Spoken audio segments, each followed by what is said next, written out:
Okay, so we are already live on Facebook.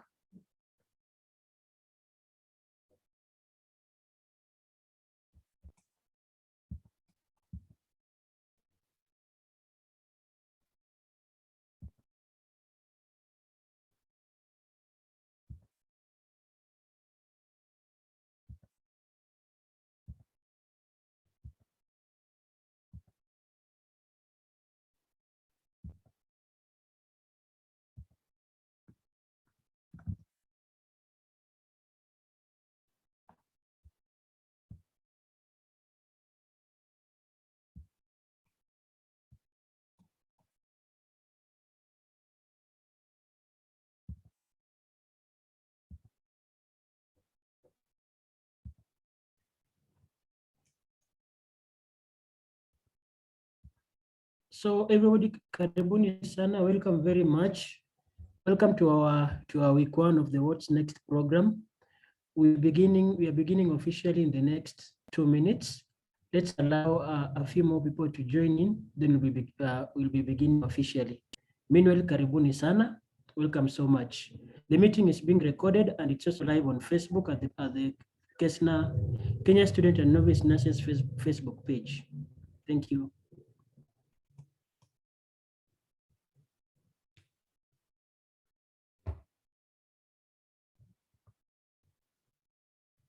Donald, kindly repeat the name of the page again.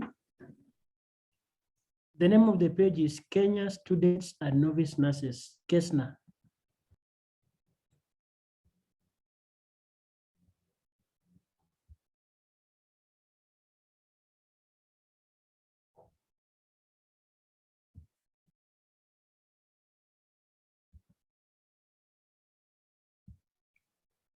I will share the link of the live video on Facebook in the chat box, so that in case anybody needs it or you need to share it out, you can be able to get it.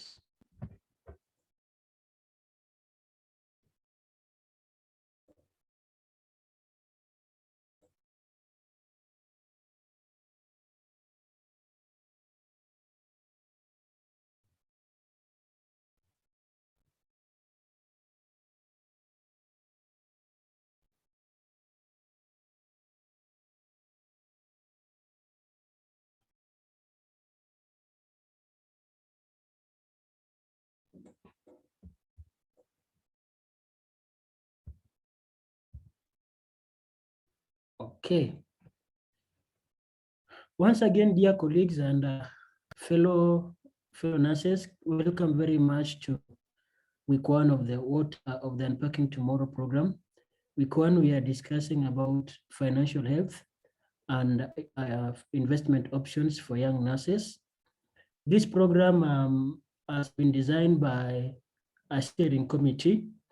I will invite Mr. Joash Neno, who is the chairperson of the steering committee, to introduce the steering committee and also give a brief overview about the program. Then we will invite, we'll bring in the speakers of the day. Mr. Joash, if you can hear me kindly, please. Karibu, the floor is yours. Yes, hello and good evening, everyone. I hope Good you can evening. all hear me. Yeah, you're audible. Okay, so I want to officially welcome you to the Unpacking Tomorrow program, which entails, okay, let me start by introducing our panelists, our steering committee. I think we are about 7 members of the committee. So I'm trying to project the screen, but it seems I'm getting issues. Okay. So let me start with the chair. So I myself am the chair. My name is Josh Ngeno, and I'm a nurse officer intern in Kapsabet Referral Hospital. And then we have our secretary, who is Linda Kangendo. Linda, if you are here, please say hi. She'll be joining us a bit later. Okay. And then next is Rashid Salim. Is Rashid around? Not yet. So Rashid is a nurse officer intern at Machakos Level 5 Hospital. And then we have Lucy Wanjiku. Lucy? Yes, I'm here.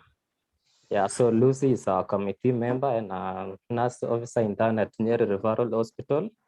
And then Galula, who is our Yes, steward. hello. Hello. Yes, thank you very much. Yeah, and then we have Valentine Olunga. Hello, Valentine. Hi, I'm here. Yes, and then we have Naskeri Hussein, a committee member. Kerry, is he around? Not yet. And then Phyllis Kaingu, a committee member from Kisii Referral Hospital. Phyllis, are you around? She's joining in later. Okay, so those are committee members, and we are glad to have them. They are the steering committee of this program, which aims at promoting the nursing profession right from us as the young professional. So the project is coordinated by the 2020 Nursing Officer Interns, who are the members above, as mentioned, and it's supposed to meet the international needs of us, young nurses, and also some of the senior nursing students who are ahead of us. So this program, we came up with topics which we saw the topics as the most concern among us nurses, and it's the topics that we are going to meet even as we go out to the practice as interns after our internship. So these are the things which are most likely to meet us from daily basis, right from financial matters to career development, even daring abroad. So those were the topics which we came up. So we came up with about 6 topics, and the program now will be done on weekly basis, with each topic being covered from topic 1, week 1, topic 2, week 2, that way, up to the last week where we'll have topic 6. And also we will have a session where we get our feedback and review on whether our goals have been met, and if there is any other topics that were left out, and we would like to cover them. So this week we start with our topic 1, which is financial health and investment option for young nurses.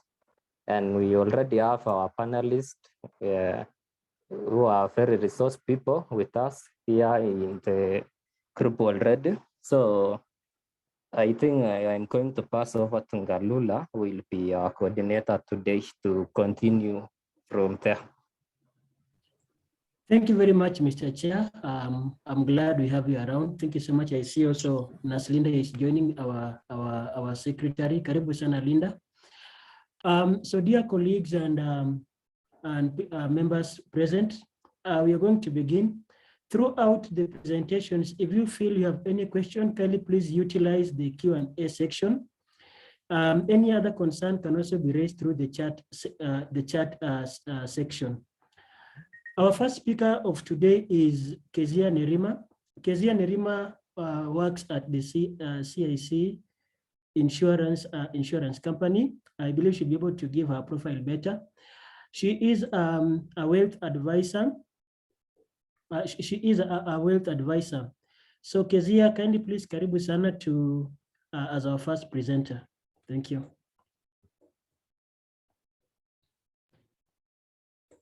Thank you so much, Bwana Donald. To the chair and all protocols observed, good evening. My name is Kezia Nerima. I am a wealth advisor with CIC Asset Management. Prior to that, I have a degree in strategic management and finance. I've been in the tourism industry, in the branding industry, and now in the financial services industry. And I'm very humbled to be here. I think I'll go right through sharing my screen.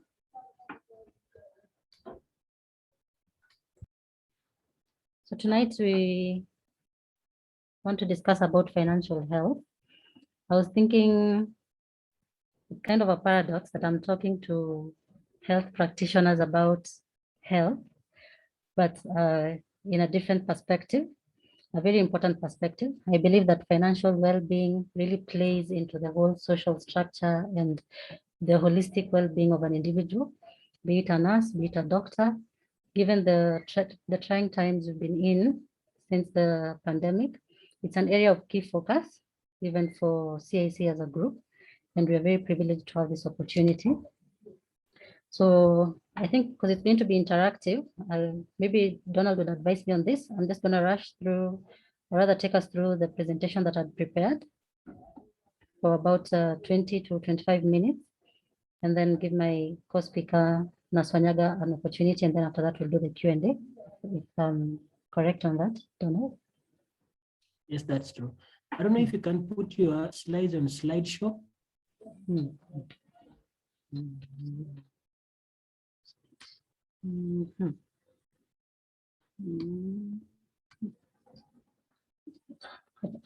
There is at the bottom of your screen, Mhm.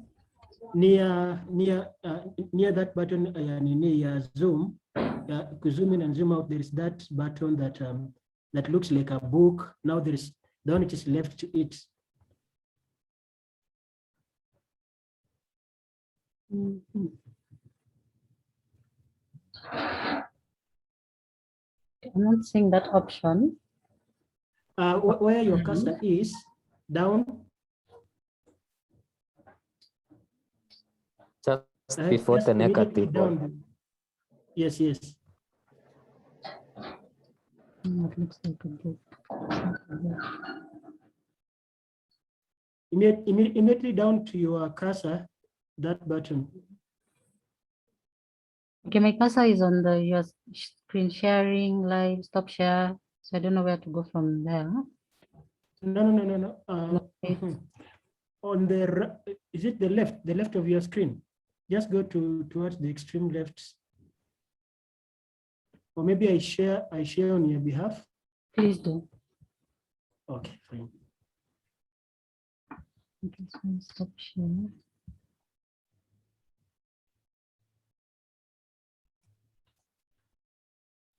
Mhm.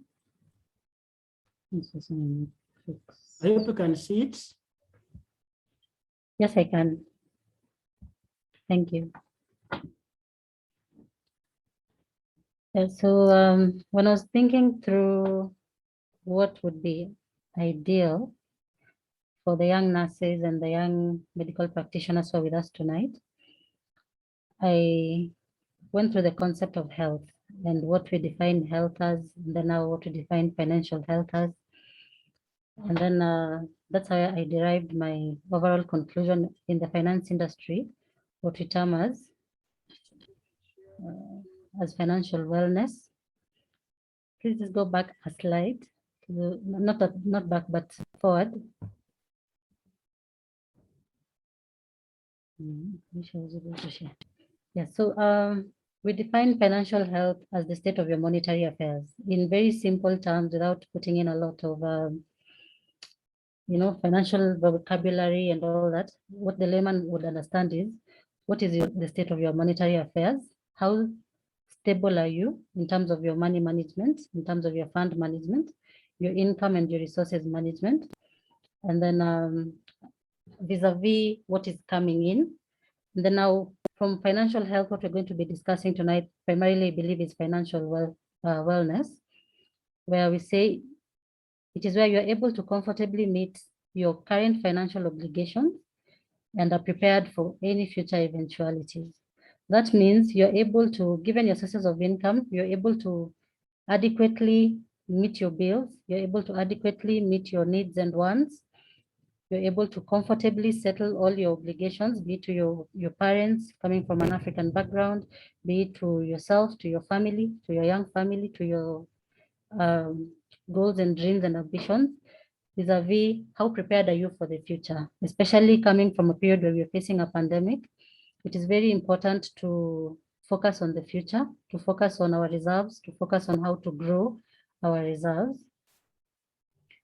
Yeah, so financial wellness is that state. Are you able to comfortably clear through your current financial obligations, as well as plan for the long-term to the medium to long-term financial obligations that you might face, even with uncertain times or with disruptive events that may come up along the way. So for financial wellness, it's a topic of very great concern, seeing as you are in the industry to keep us well. As CAC, we are honored to be here to also shed some light on how to be financially well, so that you're not facing challenges in one aspect of your life or in an aspect of your well-being, because alternatively it translates to every other aspect that you face as a human being. Donald, maybe you can move to the next slide.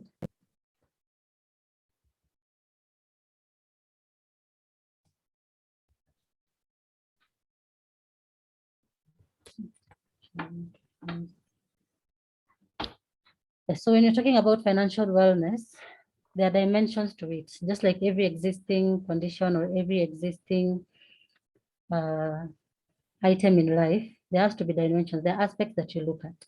And when I was going into the objectives, we figured we'd discuss the concept of financial health, discuss the concept of financial wellness, and then now, what are the indicators or what are the dimensions?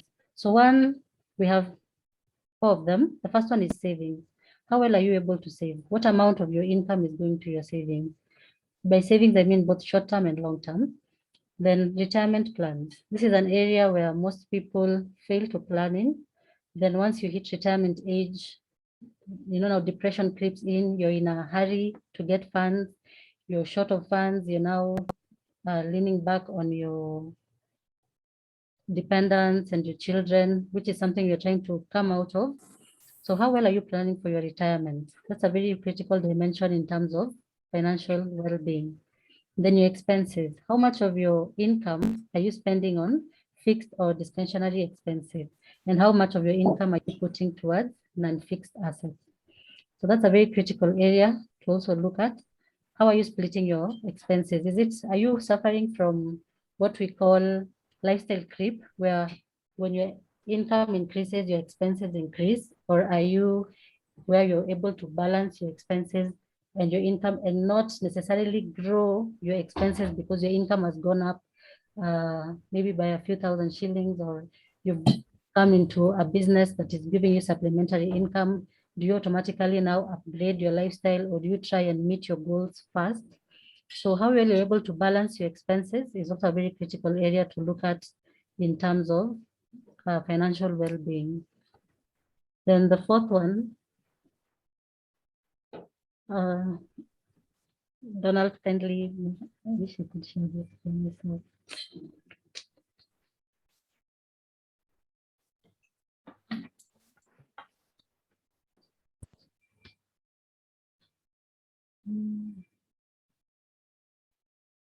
So just like every other area in our life, we have signs and indicators of strong financial health. The first one would be a steady flow of income, which is something that we are all gearing towards, we are all yearning for, that you have a steady flow of income, that even when disruptions come and unexpected life events come, for instance, you have a baby or you get married or you want to pursue education, you have a steady flow of income that is able to maintain you, that is active and both active and passive income. Then number 2, the sign that you're financially well is that you have rare changes in finances. That is your planning and budgeting, that you're able to plan for your finances, you're able to plan for money in, money out, you're able to avoid the lifestyle creep that I was referring to, where a change of income automatically leads to a rise in expenses or a decline in income, and then you're facing a challenge on what bills to do without or what amenities to do without. Then the third indicator is that you have strong returns on investments. That is diversification and multiplication. One, you diversify your sources of income. You're able to have 2, 3, 4 sources of income, and also able to multiply. In that, what is coming in, you're able to invest it wisely, be it in the unit trusts, be it in the circles, be it in business endeavors, so that you have that multiplication factor that is happening with your income streams and with your returns.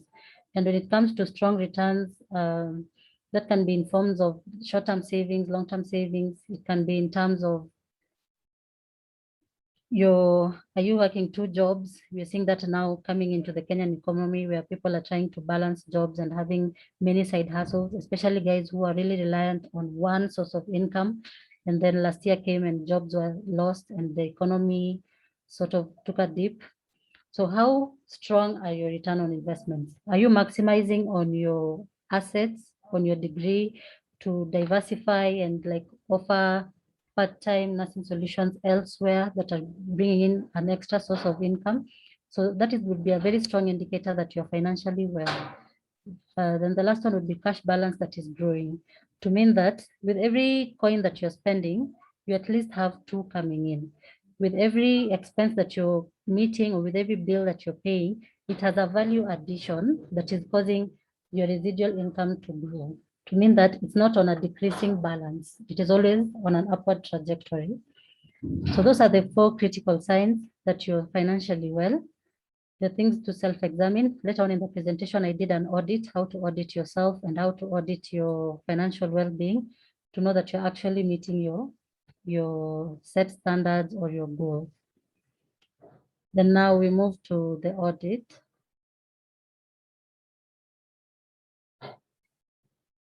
So yeah, are you financially healthy? This is a self-audit that I encourage all my clients to undertake before we even start sessions on financial planning and goals and what they wish to achieve in the next 6 months, the next 1 year, the next 2 years, the next 5 years. Preparedness. How prepared are you for unexpected events? Do you have an emergency fund? Do you have a call deposit account where you can get money in case of a discrepancy? An emergency fund, the characteristics of it, it is money that is highly liquid, money that you can get within 2 to 4 years. It's an asset you can easily liquidate. It's an asset that gives you returns that at least beat inflation, kind of like the money market funds, where within 2 to 4 days, worst case scenario, you should have your money back. In case you lose your job, do you have at least a reserve for 6 months that is able to take you through the harsh time, that is able to, help you meet your current expenditure, even as you re-strategize and you re-energize? Maybe if it's a job loss, you're working out, do I go into business? Do I apply for other jobs? So do you have that emergency fund? How prepared are you for an unexpected life event? Or it's an illness, maybe you have to take time off work, you've taken time, you're on half pay. So do you have that fund that you can lean back on and cash out at that very critical moment? I'd like you to really self-evaluate. Then the second thing would be to know your worth. What is your net worth? As an individual, basically from a layman's perspective, your net worth is what you own, your assets. What do you own? Is it a vehicle? Is it a home? Is it a business? Is it a factory? Is it a side hustle, a nursing clinic somewhere? So what do you own that is giving you income as opposed to what you owe? What are the liabilities? What is going out in terms of your bills, in terms of your mortgages, in terms of your monthly expenditure? So that will give you a very clear picture of where your net worth is. So you can then be able to know whether you're living financially healthy or you're suffering from a deficiency that we really, really need to fix. And then the third audit you can undertake is your needs versus your wants. Do you have what you need in terms of, again, your finances? Are you able to meet your obligations? Are you able to live comfortably within that period of time? I know comfort is a thing that most people struggle with, but it's a thing that most people crave. So do you have at least what you need, the basics? Are you able to afford a decent meal? Are you able to afford decent housing? Are you able to afford decent education for the ones who are parents? So those are needs. Those are critical things that you really need to factor in. And then there are wants. There's that new machine you want. There's that car you want to go to upgrade to. Maybe you just have a small car to take you to work and back, but you want to now upgrade it. Maybe your family has grown. You're thinking of getting a minivan. You're thinking of getting a bigger car. So are you able to afford what you want? Or is it a struggle? Do you have to do without your needs to get your wants? So if you're able to make that list and clearly outline it, then you can be able to identify whether you're financially healthy or maybe there's an area where you need to work on. And then your debt percentile. I usually tell young people it's not bad to have a debt, but have a debt that you're servicing that is giving you income. Avoid unnecessary debts, avoid bad debts, but also you should consider, is it taking like more than 50% of your income? For instance, if it's a credit card, are you always swiping it at every corner? Are you always, leaning back on it? Or if it's the mobile apps, that have really creeped into the young generation, are you able to clearly clear them, or are they taking up more than 50%? Because if they're taking up more than 50%, where now you have to pay to reborrow and there's no money that is coming in to compensate for what you're paying, then it means there's an area that you really need to check on. And it means that your borrowing structure is not working for you. It's something you need to reevaluate. It's something you need to know what debts you can do without. If it's a debt that you're taking to start a new venture, then you really need to self-evaluate and ascertain the risks and the necessities. Is it a need? Is it a want? So that debt percentile is very important. If it is less, if it is more than 50%, sorry, then you need to go back to the drawing board and really self-examine and conduct an audit on that. And the fifth one is we all want to live comfortably in our old age. We are seeing with the millennials, which is where I believe most of us fall in, and with the younger generation that is coming in, we don't want to work for a very long period of time. It might be satisfactory, but you also want to have a period of rest. You want to travel, maybe you want to travel the world, you want to, retire early. So are you actively saving for that early retirement? Are you actively saving for that? Maybe you want to start your own practice. You've purposed, once I clock 40, I want to go into my own private practice. Are you planning for it? Are you able to track your goals? Do you have SMART goals that you're able to, elaborate and assign time-bound SMART goals and objectives that you're able to tick off every time you hit it? Or are you not completely, you're not saving for retirement, you're thinking, I'm still young, I still have a long way to go, then you're waiting for a crash program. So you really need to self-evaluate even as you're starting your careers. It's really advisable to start off with a retirement plan so that you're not working late into your 60s, into your 70s, when you should now be reaping the fruits of your labor. And then security and protection. Do you have enough insurance? And when I talk of insurance, I'm not just saying your gari that we all know about. I want to get a car now because it's compulsory for me to get motor insurance. The other insurances I really don't need because my employer is providing health insurance. I don't really need to go that extra mile and provide a complementary or supplementary avenue where I can get treated for at an available cost. So when it comes to your property, it is very important. Do you have home insurance? Do you have, property insurance? Do you have life insurance? We are seeing the government really come out strongly and encouraging Kenyans to take up life insurance, offering tax relief for guys who are going into it. You have medical insurance that if something, God forbid, if something tragic is to happen right now, would be enough to meet your cost of treatment. So those are things that you really need to evaluate even as you start off your careers. Those are key areas of focus where you need to have goals. You need to have a way you've planned yourself so that you're not working while you're financially ill. It's good to work holistically in as much as you're chasing self-actualization and realization in the whole structure that you're meeting the goals. So when it comes to strengthening your financial health, one, you need to assess your current worth. Just as I said, the easiest model that we use is what you own minus what you owe. That will give you your net worth. If it is coming to a negative, we need to have a discussion about it. If it is coming to even worse than a negative, a double negative, then we really need to have a discussion about it.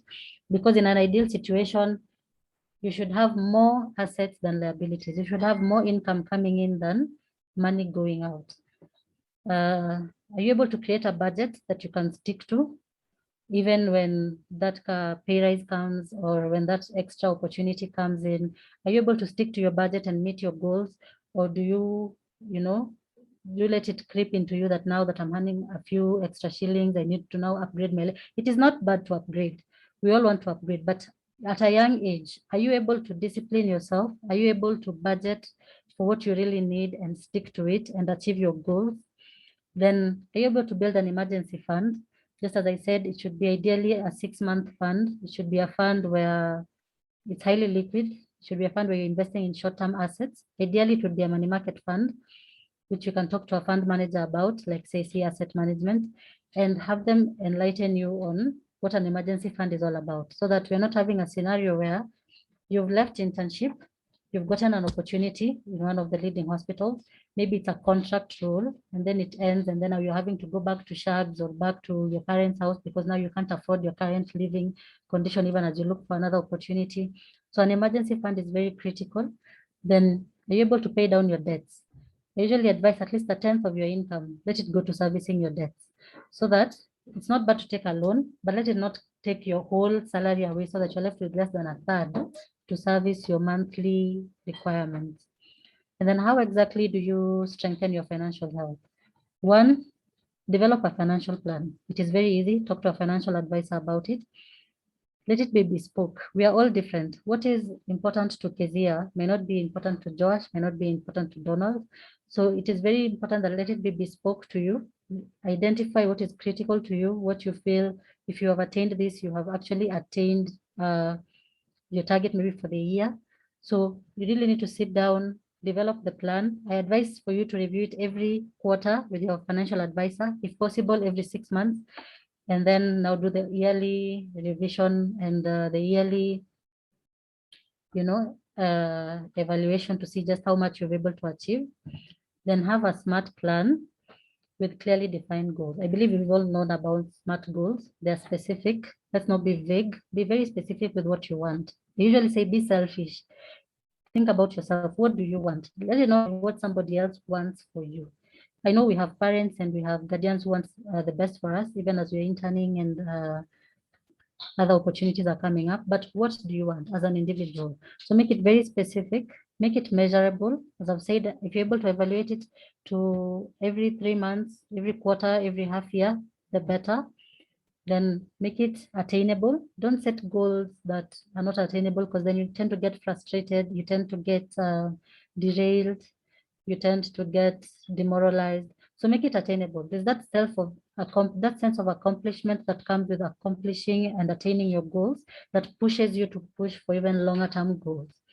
And then make it very realistic. Don't build castles. Okay, it's good to build castles in the air for the long term, but try and be very, very realistic with how you're building. We usually say investment is a journey. We say investing, Rome was not built in a day. Take it one step at a time. Take it one step at a time. And then let it be time bound. So the more if you're able to do it at a personal level every month and tick off something, and we usually say reward yourself for ticking it off, and then focus on the next milestone, the better. If you're able to do it every quarter, even better, but make it a very smart plan. Take use of the financial advisors available in the financial institutions.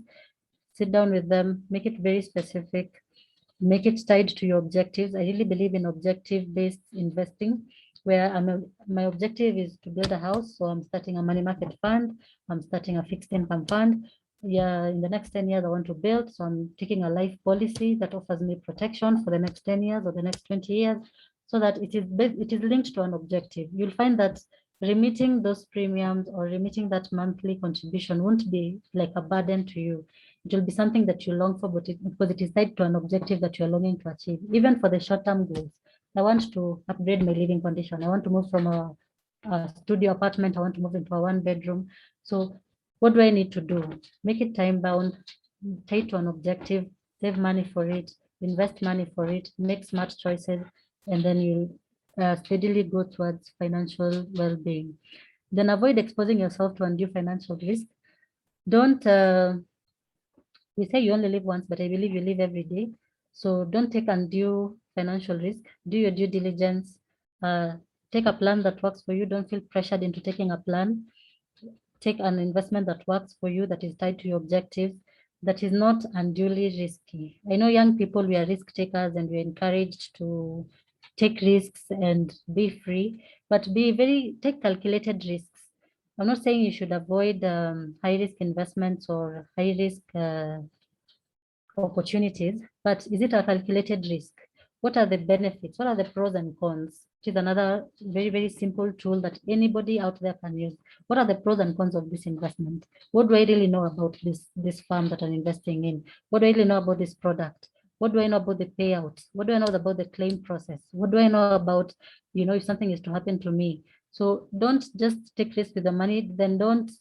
A story is told of an island, I think it's called Naura, where they used to mine a lot of sulfates, but they failed to plan. So plan for your reserves, plan for your emergency fund, for example, a money market fund, plan. And then the importance of financial health. One, you get peace of mind. You have reduced worries because you're working as per budget. You're working as per what you've anticipated. The second one would be reducing unnecessary bills. Once you master the needs and wants model, then you really realize that a lot of money is going into wants that are not really critical. So once you're able to master such tools and to master the assets and liabilities model, then you're able to avoid unnecessary bills that give you unnecessary pressure, so that by the 1st and the 10th of the month, you're not really in a good mood. You're always down. You're always thinking about bills that are stacking up. So financial health gives you the freedom, then a wholesome life. I believe that if one area of your life is suffering, it eventually creeps into other areas. It will creep into your social life. It will creep into your mental health. It will creep into your general well-being. So try as much as possible to live within your means. Try as much as possible to invest and multiply and diversify. And also, even as you practice the other, staying healthy, keeping fit, practice financial wellness. It is very important. Then improved social health, because now there's less dependency. You'll find that with social health, especially coming from an African background, the WhatsApp groups and the contribution groups, they're not bad to contribute in, but you'll find that you have less dependency on them. You've planned for your life. You've planned, you have an emergency fund, you have a life cover, you have a last expense cover. You've planned yourself adequately. Even with your income, even as it's growing, the more you grow, the more you learn to plan, especially if you plan from a tender age, then you're better off. Then eventually you have more money in your pocket, because remember, you're investing your money, you're tripling your income, you're doubling it, you're getting that slight interest above inflation, which is a good thing to go for. So you get more money in your pocket. With money comes freedom. You're able to afford now your wants. So it's an area to go into. Then you get a get out of debt free card, where you're able to manage your debts. You're able to take necessary debt as opposed to bad debt. And then it encourages proper short-term to long-term planning. You're able to plan for the short term, for the medium to the long term, and you're able to achieve the goals on a rolling basis. Yes. So at CIC, we have various financial solutions that we can discuss. We have the unit trust. You might wonder, so where do I get started? We have the unit trust with our full resources, from very minimal entry requirements. You're able to save up the money you're making in your internship. You're able to save it up for a rainy day. You're able to save it up for your expenses post-internship, pre-employment, which is a very good avenue, which works as an emergency fund, and it also doubles up as an investment tool. Then we have the Jipange pension plan, which gives you an opportunity to personal pension plan, $100 a month. Be able to plan for your long-term goals and objectives. Then we have the CIC life assurance, which is long-term now savings, where you tie it to a life cover to give you that element of protection. These are all solutions that we can discuss. I believe later on we'll have the call to action, where we can discuss it more and in an in-depth analysis of the same. Yes. So we are speaking to young people, we are speaking to energetic people, you're just starting into your career. So what's the beauty of being young? The beauty of being young is you have all the time to make all the mistakes. You have all the time to learn. You have all the time to learn and relearn as much as possible. Take advantage of it. Wanasema ujana ni moshi, so take advantage of it. My key tips would be: one, be very frugal in your spending. Be very, very frugal. Not that you're being mean, but you know what you're gearing towards. Then start up a savings fund. Start small. From as little as 5,000 bob, you can open up a money market account with CIC asset managers. From as little as 1,000 bob a month, we've just talked about Jipange, from as little as 500 shillings. So even as an intern, you're able to plan for the future, even if you're not able to commit to, because I understand after internship then comes the tarmacking phase. Even if you're not able to commit to the long term as yet, but you're able to grow your asset base, you're able to create wealth in the short term and accumulate. And as I said, it's a journey. It's a step-by-step journey that you take with us. Then start an emergency fund, which is the same as the money market, then the retirement plan, such as the Jipange pension plan. Then do not be afraid of debt. As I said, not all debt is bad debt, but borrow very wisely. Avoid unnecessary debt that will give you unnecessary headaches, and use the loan for an intended purpose. If you're taking a loan to get an asset, do exactly that. Don't first take the loan and then say, oh, acha nikapatie mwili pole kwanza, and then now you lose track. No, do it and do it wisely. Then you have all the time. Being young, you have all the time. I'm very excited that you are planning on starting early. I'm very excited that you're having this conversation this early on in your career. You have all the time. Compound interest, like what you get with money market, you earn it over time. It's not something you put in today and then tomorrow you're earning millions. It is something that grows. We compound it every month. We compound it every month. So take the time to earn it, grow your asset base, grow your wealth. And as I said before, remember that Rome was not built in a day. It's a journey. We are willing to take the journey with you. You can talk to us about it, and we'd be glad to guide you through even as you progress in your career. So with that, those are my contacts, and thank you so much again for the opportunity. I think during the Q&A, we can answer the questions that have come up. Those are my contacts. You can feel free to reach out for me for any financial advice, and we'd be glad to help. For hayo mengi, Donald, I think I'll return the meeting to you, to the chair. Asante. Thank you very much, Madam Kezia, for the insightful presentation. Wow, I've really gained much. I hope the rest have also gained. Meanwhile, as the presentation is going on, if you have any question, kindly please type it at the Q&A or type it at the chat section. The questions will be handled at the end of the presentations. Allow me invite Nurse Wanyaga MK. She's a very enthusiastic nurse about financial health and investment and savings.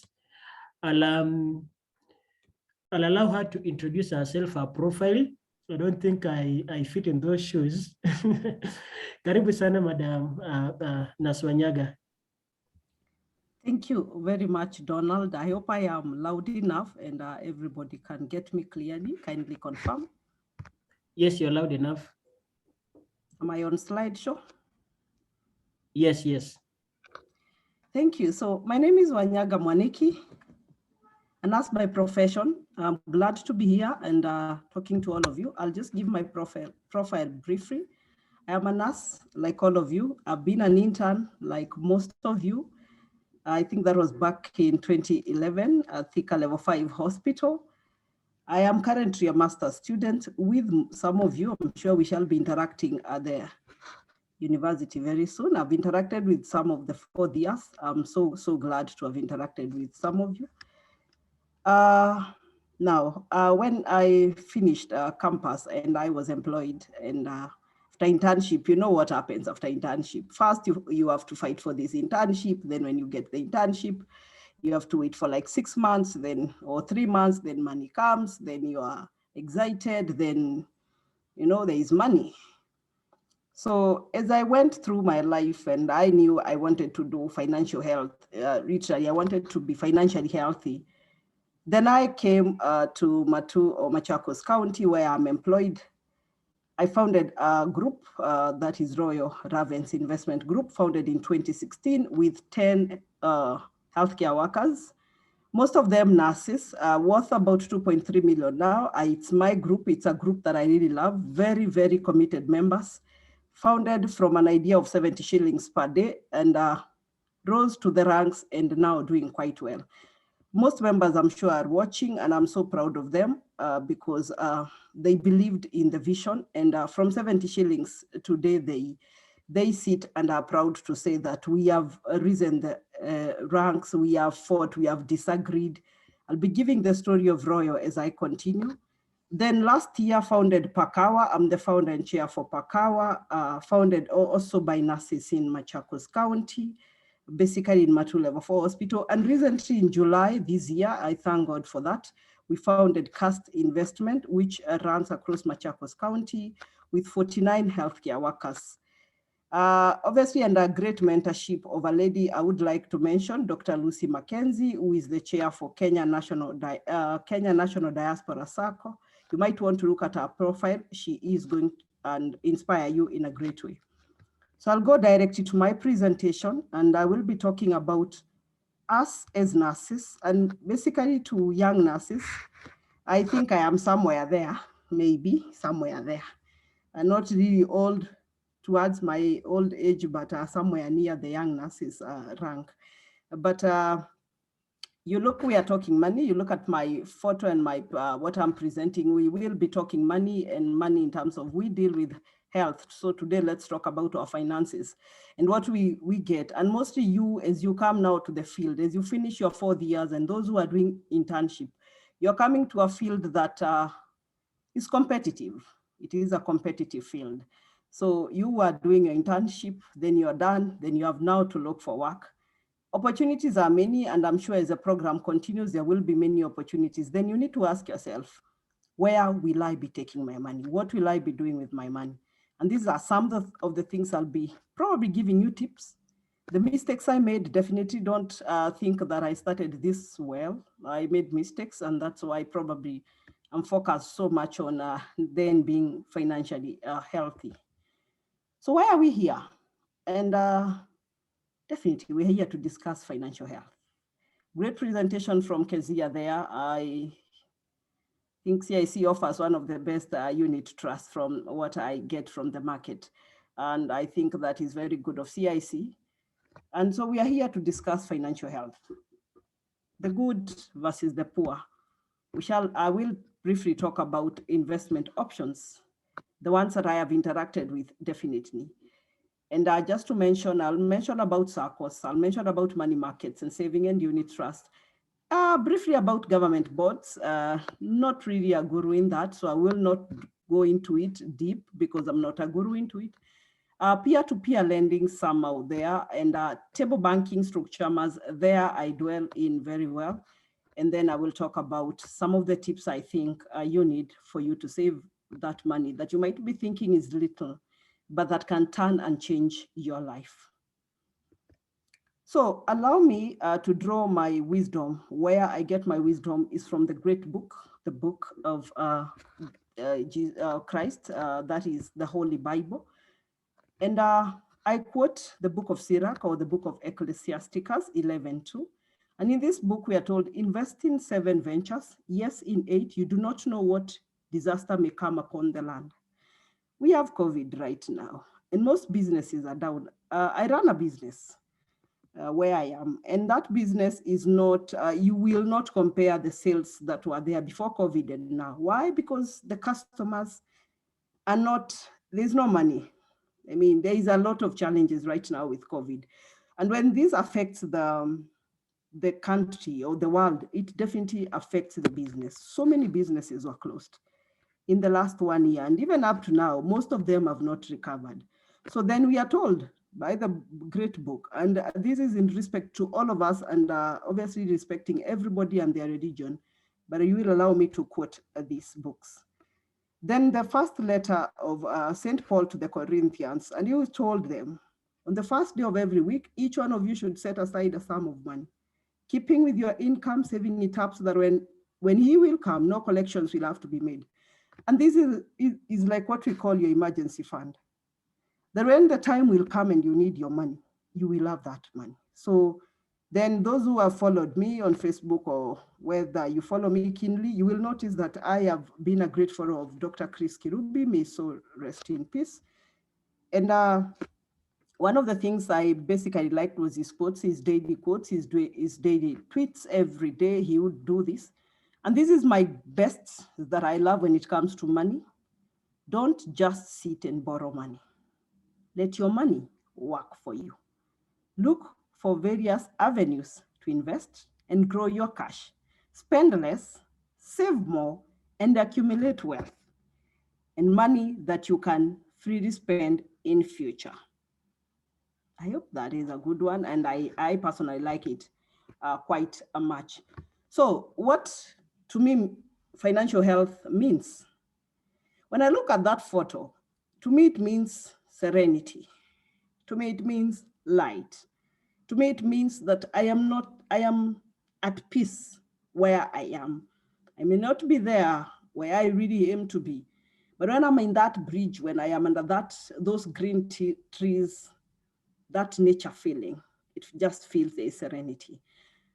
And so to me, financial health from the internet and from my own research would be a state of personal financial situation. So as a person, where are you? Where can you gauge yourselves in terms of your financial situation? Your ability to manage expenses. So what are your expenses? How do you manage them? How do you know how to prioritize? How do you plan your money? You got your salary, you're an intern, probably you're getting some good money because it's almost what the nurses in practice are getting. In fact, exactly the same, depending with the job group. How are you planning this money? Do you budget? Do you plan for your money? Or the money is deposited by either the county government or the national government? You go withdraw, you go party, you go do this. By maybe you're paid by 5th and then by 10th, you do not have money. Ability to build wealth. How do you build your wealth? I'll definitely be speaking about that and some of the ideas or some of the opportunities that I've met along the way. But opportunities are there for all of us as young nurses, and even at whichever age. I always say it's never late. It's never and has never been late to begin anything. And the power is always within you. Just believe in yourself and you have to do it. The other thing that people obviously think is not financial health is managing your debt. So you don't pay a debt, that is poor financial health.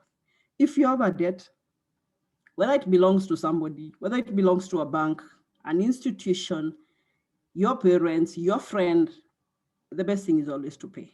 You might not be having that money at once. Maybe you have 50,000 you owe somebody. Just plan, how will I pay this debt? Start small and you'll definitely finish it. Then the other financial key thing that I would define as financial health is ability to recover from financial shocks. So you're there, you had money in your bank, and something happens or emergencies happens. You don't have that money. Maybe you had tried, let me invest in, people have invested in many pyramid schemes and they go down. How do you recover from that? So that is also financial health. And I will discuss some of the tips for good versus poor financial health. Now, I will discuss one point as good and when it is in a bad situation.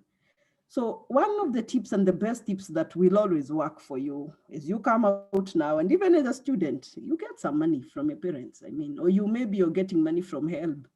Some who are privileged to be under regular or really under the regular program, you get money from HELB. Or you have an opportunity, you're getting money from, maybe you went somewhere, you did a training, maybe you are paid something, there is money. Do you plan and budget? And planning and budget comes with your records. If you ask me, for example, to show you my budget for the year 2018, I'll show you my booklet. I plan, when I'm planning everything, I plan for my budgets in the house, everything. And this literally means everything. You plan for your airtime. And that is where most students lose it, or you find that you can use your airtime a lot and you don't realize how much money you are using. Do you plan for it? Do you agree to yourself or tell yourself, I'm going to spend 50 shillings on airtime every day? When those 50 shillings are over, like my airtime is finished, I will not spend more. Because sometimes you can make a call and talk and realize you've spent so much money just chatting. How many bundles do I want to use? So do you plan your finances? That which you think is little. And that is one of the things. Plan. So the other thing, obviously, the opposite of it will be not keeping the records. You have no plans. Money comes, money goes. You have 100 in your M-Pesa, buy airtime. You have 100 in your M-Pesa, buy a burger. You have 100 in your M-Pesa, do something. It was not in your plan. The other thing is a savings account. Savings accounts are many. You can open it in a bank. You can open a unit trust, a money market fund, like Kezia said. I'll give examples of the many that I've met in the market. And some, you just start so small, and they will give that compound interest. What is compound interest? It is your money, maybe you put like 1,000. It earns like 2 shillings or something. The percentage is little, but it is compounded. That 2 shillings, the next month you save 1,000. The 2 shillings will also earn that interest because it is compounding. And Albert Einstein, I think, quoted it as the 7th wonder of the world. I think it is Albert Einstein. And if you follow compound interest and look at what, especially the money market can do for you, you will be amazed and realize, I should have been saving maybe 100 per day. That makes it like 3,000 per month, or even 1,000 per month, or even 500 per month. Then some of you will ask, students, what should I save? I am young. I have my parents. My parents are rich. Why should I save? So those are poor, or rather money mistakes, because what will happen when you're not saving? If your parents have fortunes and you are like 4, then God forbid your parents are not there and there was no will, you'll start fighting over that property. So because you have the opportunity to invest in your money, use your money, save your money, and invest it. The other tip is invest, then spend. And the opposite of that will spend, then invest. When you get your salary, when you get your pocket money, when you get the little money you get from whichever source, the first thing should be, let me put aside some little money. That could be most of the people, my colleagues and my friends, what I realize they do, those who know they are not able, when they get their salary in their hands or in their pockets or in their ATMs, they are not able to like save directly. What they do standing orders. Standing orders are like when you're in the bank, you have ordered the bank this day, certain day of the month, please let this money go to this account, which you are not able to easily access. So that is another way. If you think you cannot be able to get the money and do it for yourself. But first, when you get some money, put it aside, just a percentage, whichever money you are getting, just try, put it aside. Little by little, you'll grow your wealth. The other one is payment plan for debts. So a good person or somebody with a good financial health will plan how to pay their debts. And like I said, you owe somebody 10,000. You decide, now I owe Wanyaga 10,000. What will I do? I'll be paying her 1,000 per month. I'll talk to her and tell her I can't afford that once, but I'll be paying her 10,000 per month. That is good financial health. Poor financial health is you refusing to pay. You don't care, you won't pay, and there's nothing Wanyaga will do to you. That is poor financial health. It will catch you. At some point in life, it will get you.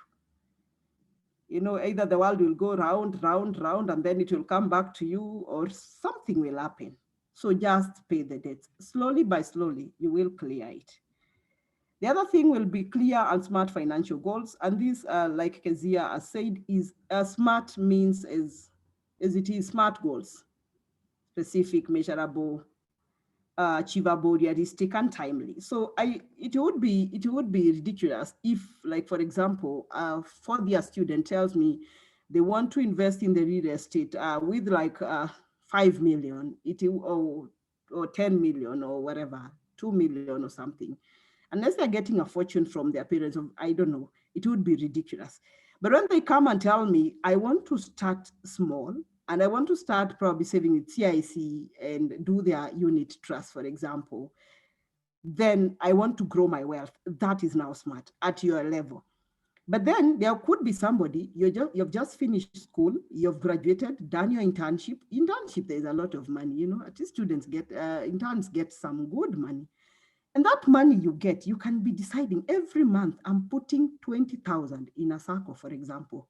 in a unit trust in CIC, for example, there are so many others that offer all these options, and you start growing your wealth. And by the time you're coming, like you're getting now into the market industry and to the job industry, and you're getting employed, let's say by Machakos County, for example, you find that you have enough money that you can use to invest on something, buy property, start a business, whichever business you may want.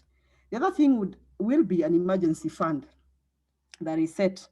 Most people, what happens is when you fall sick or when things happen in life, you don't have an emergency fund. You don't know what you will do. You crash and you suffer depression because one, maybe you are an introvert, you don't like talking, you don't talk to people, you don't have friends who you can borrow, you just go down. So one of the good financial health tips is you just need an emergency fund. It doesn't have to have a lot of money. Start small. Every day, say I'll be putting 10 bob. There is M-Shwari. I think there's a target. There's a goal account with KCB. There's M-Shwari as target saving. There's a log savings account in M-Shwari. You can start small in your phone and you tell yourself that is my emergency fund. So you'll find probably you're doing 10 bob per day. And by the end of the month, 10 bob per day translates to 300 shillings. You're a student. You're not even struggling. You're just doing little by little. Emergencies happen anytime, but let me tell you, you might find yourself, you are in a fix. Maybe your parent has not sent you some money, you needed to photocopy some things for school and you don't have, but your emergency fund has like 1,000 shillings and you withdraw and you do something about, you help the situation before your parents send you the money or you bail yourself out. A poor financial health will say, why do I need an emergency? Like an emergency fund, which emergencies will I get, you know? Then the other thing is, which affects a lot of us when we get into internship, is when we lack manageable habits. That is usually what happens is when people are paid, especially the first boom, you want to furnish your house, you want to buy the latest, you want to buy a car, you want to do this, you forget that that car will need servicing, will need maintenance, will need a lot. So you have to gauge yourself quite well. Whatever I'm indulging in, if it is about drinking, if it's about, and this drinking, I mean excessive drinking of alcohol, these things, you're young, you need to enjoy life as young as you are. The Bible says, enjoy your youth, like ujana ni moshi. I think Kezia quoted that quite well, unapita. But even as you enjoy, remember you shall give an account. And as one of the people you give account to is yourself. And yourself means you will remember when I was earning during my internship, I wasted all my money. Or rather, I just was going to a club and getting the most expensive liquor, and now I have nothing. Well, some of the colleagues followed this advice and they are somewhere. They are in the job, they are tarmacking, looking for a job, but they have side hustles. They are running. It is doable. So I will talk about investment options, giving you tips, obviously, on it. I'll talk about SACCOs, I think, 2 more. So what are SACCOs? SACCOs are like savings institutions regulated by SASRA in Kenya. There are terms there that regulate them. And what happens in SACCOs? Most SACCOs, being in a SACCO, they will want you first to have a share capital. What is a share capital? It is like you are a shareholder in that SACCO. So they will give you the minimum shares you can get. Maximum, I think, is as much as you want. I'm not so sure of many. I mean, most of them have not gone for the maximum. So the minimum, like where I am, I will not quote which one it is, but where I am, the minimum is 25,000. So you give 25,000, and those share capitals, you will not get like that money back when you will want to exit for whatever reason. When you will, that means you are a shareholder of that SACCO, the shares. What happens is when you will be exiting, you will either sell them to somebody or like transfer, not really sell, transfer those shares to somebody, and then that somebody will give you the money. Probably you will do like, that will be your own local arrangement. Otherwise, if you don't want to do that, then you might lose the share capital part of it. The beauty about share capitals is that during the time they're paying dividends, the share capital earns more dividends in terms of percentage than the usual deposits. So that is a good thing to note. Then the other thing about SACCOs is deposit. deposit is you're depositing a certain amount of money every month. And that would mean you're depositing like maybe 1,000 or 500. Personally, maybe giving an example is you'd find I will deposit 1,000, 1,000, or whatever, 2,000. You deposit it depending with what you want in that circle that I am in. I don't know whether there are others that have like minimum deposits, but you deposit that money. So what do those deposits do for you? Number one, they will earn you dividends. Like every year, there are dividends. I'll talk about dividends as I continue. They will also guarantee you when you need a loan. That is what they use, the deposit part of it. Note it is not the share capital. They will use your deposit. So if you have maybe been contributing 1,000 per month or 2,000 per month, and you have done it for 1 year, that is 24,000 if you're doing 2,000 per month. They will multiply, maybe some do by 3, multiply by 3, some by 6. Is there one doing by 6 really? I think by 3, most of them I've seen is by 3. So 24 times 3 gives you about 72,000. And then they will also guarantee others. If, for example, I'm in a certain circle and I need a loan and Donald is also in that circle, then I'll tell Donald, guarantee my loan. So what happens when people are guaranteeing each other? It's that in case I default, Donald guarantees that he will help me pay, or rather he has committed his deposits to pay. So even as you're guaranteeing somebody, you're also sure that this person will be paying this loan, because if they don't pay, then you can be sure your deposits are at risk. So what are dividends? These are in the circles, they pay every year. Most circles pay every year at a certain percentage. This one varies with circles. It depends with what profits the company has made. So that is what they give out. And their percentages are always there on their websites, or they provide as you join. It's always good. But most of them, depending with how situations are happening, they will meet for an AGM and they will declare which percentage they will be giving those dividends at. Some will do at 8, some will do at 6, some will do at 10, some will do at 14. You will, when you look at the internet, you will look at different circles and see their payouts, for example, for this year, how much they were doing. So when those dividends are paid, they come to your account. So in a circle account, you'll find you have 3 accounts: the share capital account, the deposit account. Those deposits you can't access unless when you want to exit.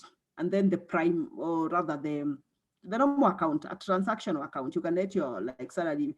It's a transactional account, just like the bank. And that is where they pay your dividends. You might want to reinvest your dividends when they are paid, or withdraw and tell yourself, a pat on the back for myself. I paid, I saved the whole year. Or maybe withdraw your dividends and invest in something else. So I've talked about loans. Some other circles provide the welfare part of it, where you find that there's another little contribution you're making, maybe like 100 or 150.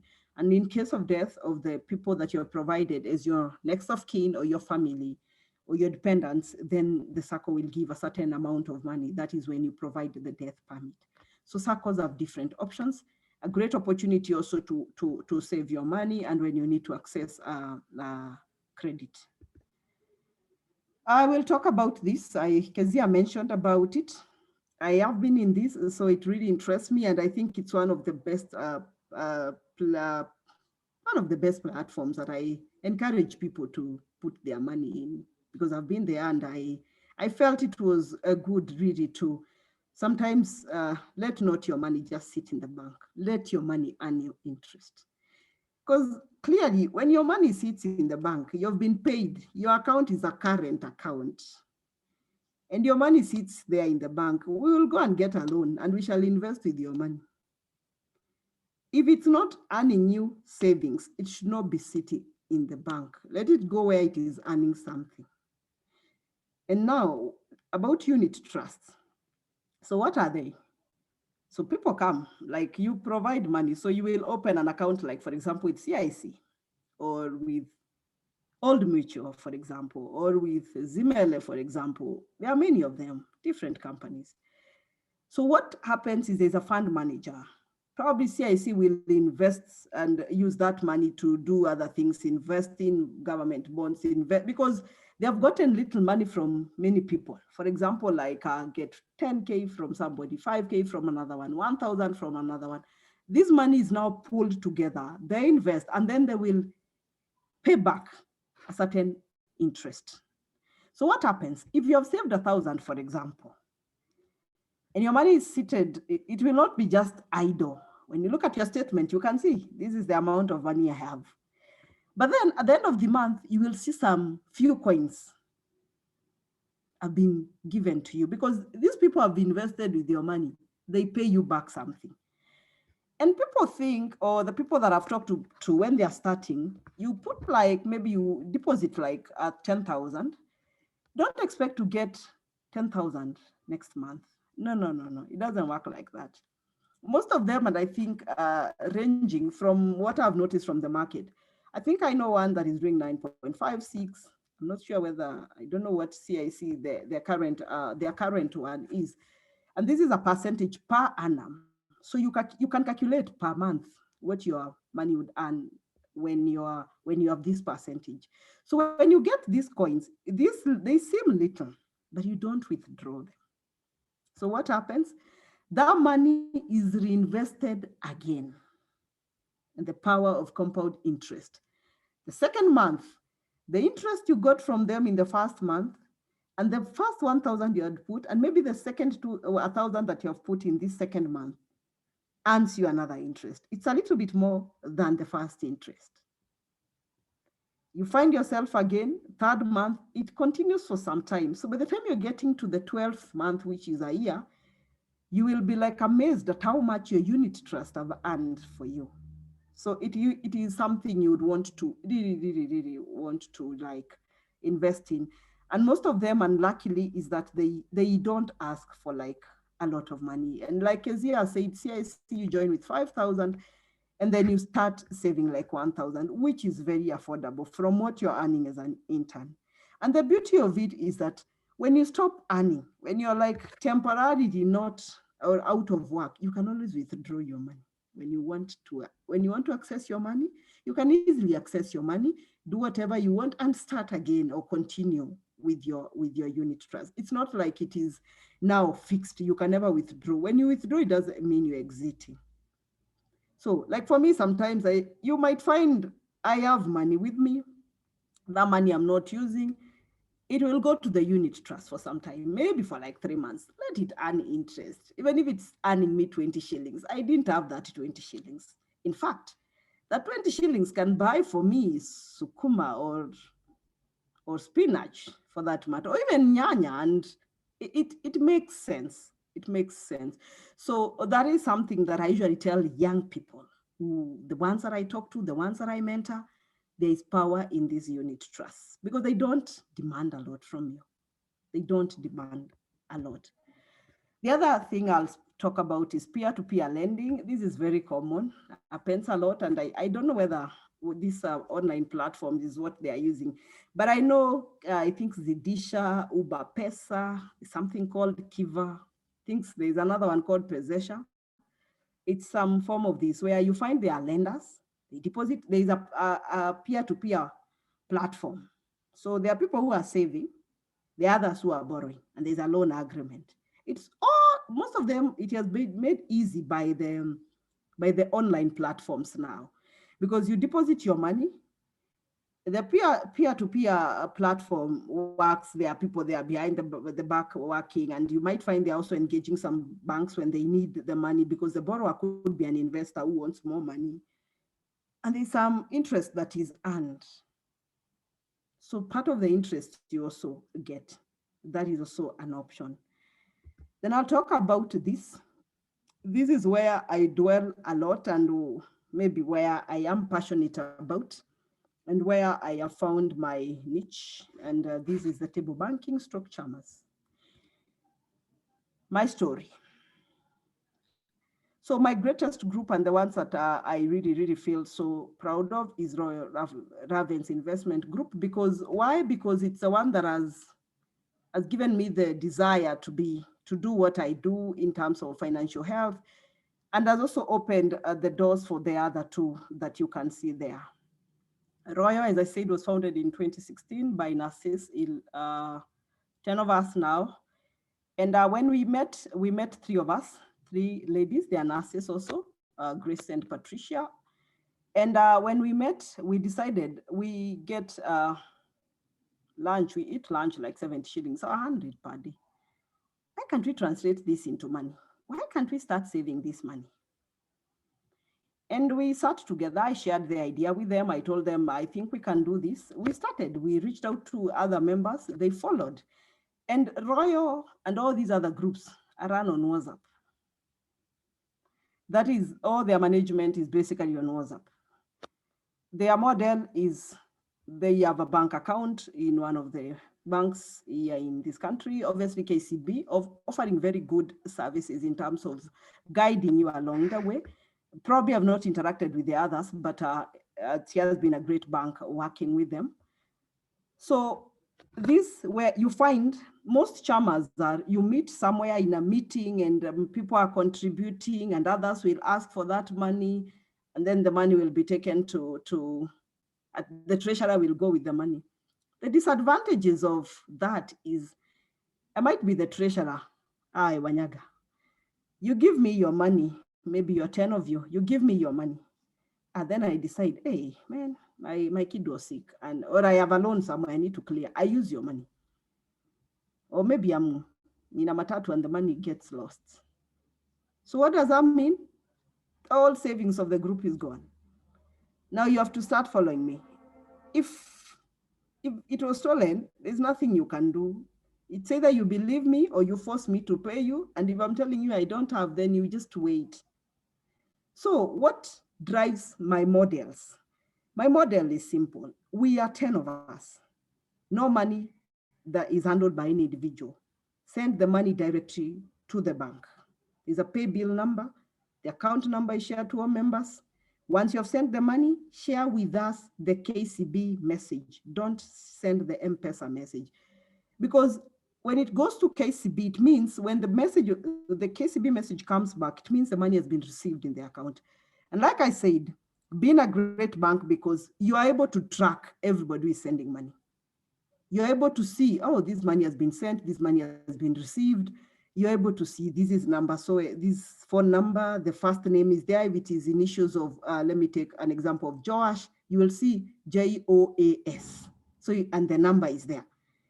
And so, and they have sent the message. They have to send the message to the WhatsApp group. And the treasurer keenly follows that. And the model, once the money is there, members request for loans.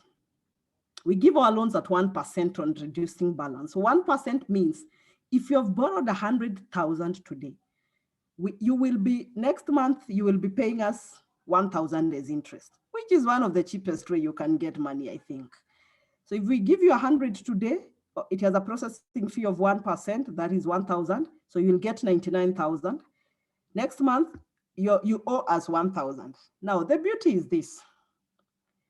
If the counties, for example, have not paid us, maybe we're on strike, and maybe salaries have been delayed, you're supposed to contribute by 15th of every month. If there are no salaries, the rules are we wait for salaries. So there's no pressure. And everybody knows those are the rules. Once salaries have been paid, money must be deposited immediately.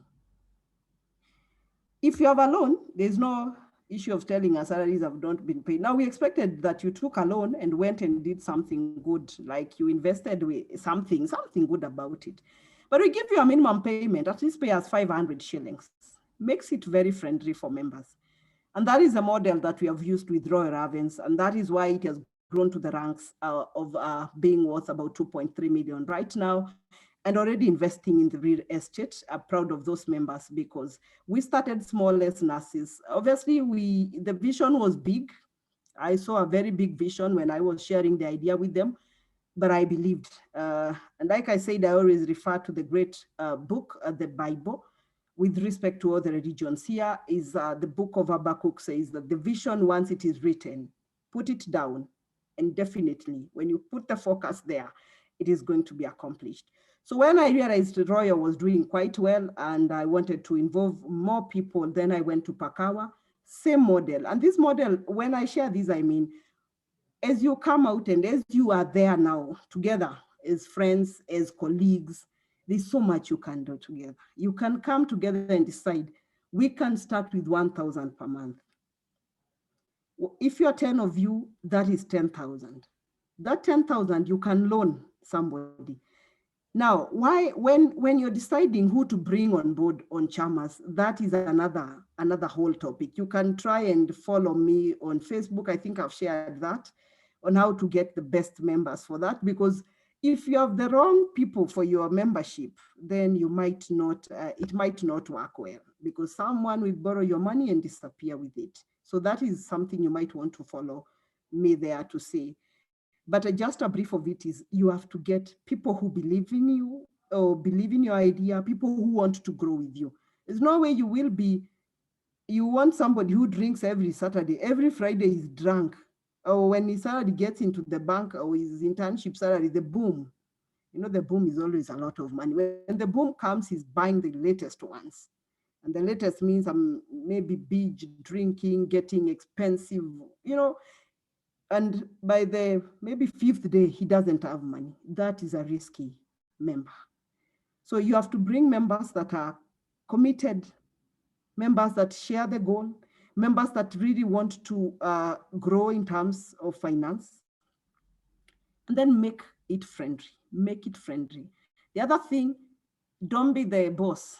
In any of my chamas, as much as I'm the chair and the founder in most of them, I let them run the show. Yes, I will guide, one, because probably I'm so passionate about it, but let everybody bring their ideas. When you have a pool of ideas, you're able to choose. When you let the members control, let them vote, let them talk. No, there's nobody who is senior. Everybody is equal to each other. It will make it quite easy for all of you.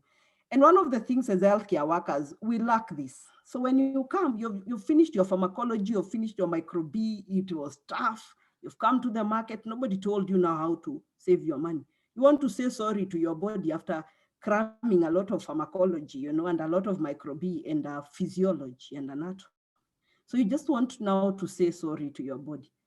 So this for me comes as a platform that you can really follow to see what you can do with your money as you come out to the market. And that is basically how maybe some of the ways you can invest your money in.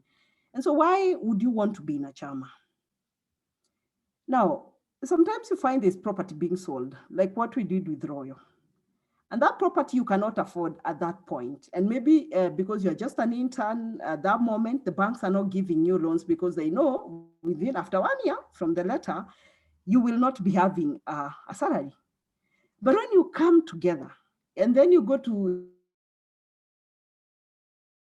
especially these upcoming towns, you find that these upcoming towns, property is not that expensive. You can form a chama, make sure you register it.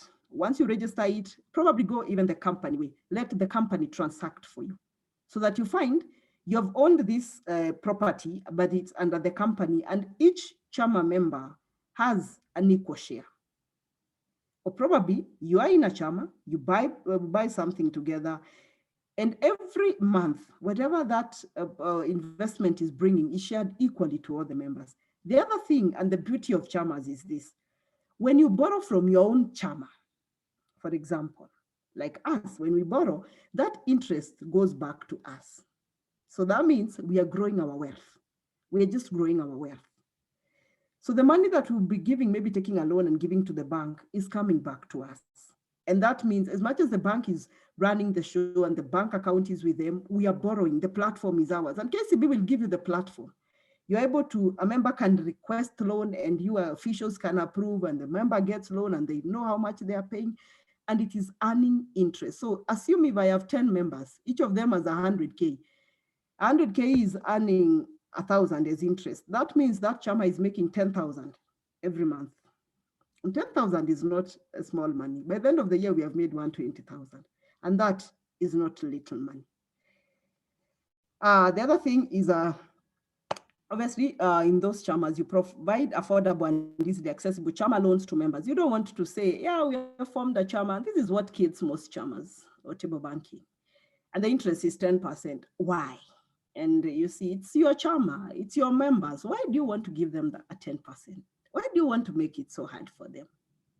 So make sure when you're doing this, you do affordable and easily accessible loans. Don't make it hard. For us, when you want a loan, request on WhatsApp. Is the money there? Yes. Fill the chama form. There's a loan form. Fill the loan form. Approved. The following day, get your check. Go and bank your check. In 2 days, you have money. So it's so easy, so long as there's money in the account. If like right now we are moving from the check side of it and doing it purely because the KCB will give you the platform. So the member requests the money on the platform. One of the officials inputs the requests. 3 other officials or 2 other officials approve. The money is sent to the member. So easy. But then I said, just follow me and you will find those tips on getting the best members. So before you form and say, Wanyaga said we form chamas, remember, chamas are not driven by a person. Chamas are driven by people. If you form a chama with people who don't believe in it, it will not work. But if you form a chama with people who believe in it, people who are dedicated to it, it will work and it will do wonders. Because I've seen most of these groups, people are borrowing and investing their money. And I'm looking at the interest that these groups are making, and I feel proud that I started these groups. So what should drive you? Or rather, as a nurse, what should be driving you? Even as we serve the health sector, even as we serve our patients, when I was growing up, my mom is a nurse, and I used to go to where she works severally. Well, I don't know whether I admire to be a nurse or I just found myself in the nursing field, and maybe I'm very passionate in nursing. Those who know me to be a very passionate nurse in what I do. The key thing is what we lacked, or what I never got a chance to be empowered on, was on financial empowerment. Went through the other processes, but I don't think I got that chance. This financial empowerment, I have had to learn on myself. So what should drive you even as you graduate now and as you do your internship and you start your career, young as you are, is the desire to be financially empowered. It is never late. Whenever you feel like you're ready to start, it is never late. Then the desire to save and invest, not only to save, like I said, don't just have your money seated somewhere and then you're saying, hey, and I have like 300K, I have a lot of money. If it's not earning you interests, if it's not working for you while you sleep, let your money work for you while you sleep. See, like in unit trust, it is working for you while you're sleeping. If it is in a current account in a bank, it is not working for you. If it is in a savings account in a bank, it is working for you. If it is in a fixed account, it is working for you. The interest might be minimal, but at least it is working. So make sure, like Kezia said, you have to learn where you want to put your money. Then the other thing is the need to access credit easily and at affordable rates. Sometimes you will come, you're out, you have your payslip, or maybe you don't have your payslip. Maybe you're working with the NGO sector, and nobody wants to give you like a loan. Why? Because maybe your contract is 1 year. You're not privileged to be in the government. So they are wondering, how do we give this person a loan? Will he be able to pay? Yes, you might be earning even like 200K, but they can't give you a lot of money because they're wondering after 1 year, how will you pay us? So you get sometimes there's a bias in that, especially to government employees, because at least for them, they know these people have been permanently employed. So if you're not permanently employed, which might happen to most of you, you will come out, find the NGO sector, which gives you like 3 years contract or 1 year contract renewable. But when it comes to borrowing money, then it becomes another hassle. So form a chama, register it, make your money, borrow from each other. So long as you have good officials and you're running it well and you have good members, it will take you far. So my last slide is on tips for saving. And as I insist, budget, budget, budget, plan. You know, if you ask me how much I spent for my Wi-Fi, I know. If you ask me how much money did you spend in 2017, February, I know, because I have a book that I write. Budget, budget, budget, before your money comes. Personally, by 20th, my budget is already written. So when the money county will pay or whatever time I'll get the money, I know where this money will go. Obviously, sometimes you do impulse. Not that I don't do impulse. Sometimes I find something good and I buy. But most of the time, you will find when you budget, you will also budget for those good things. If you want a new cloth, for example, you found a nice dress somewhere for the ladies, and you decided I must buy that one. You will plan for it and you will realize, oh, so I have money. Sometimes when you're a healthcare worker, you go for health trainings, like not away from your payslip, you're getting an extra coin. You can even put that money in a unit trust and say, I'm saving. By the end of the year, I want to buy this, and I'll save not from my salary, but from these trainings they are taking me. Or every time I go for a training, I get 5,000, I'll save 2,000. Then the other thing, keep records. Keep records of how you spend your money. Keep records of how you save. Don't like be saying, I think I have 1K in KCB. I think I have. That is now not knowing your. Keep records. And the beauty of it is that internet has all these apps. You can download an app on your phone and you keep record of your money.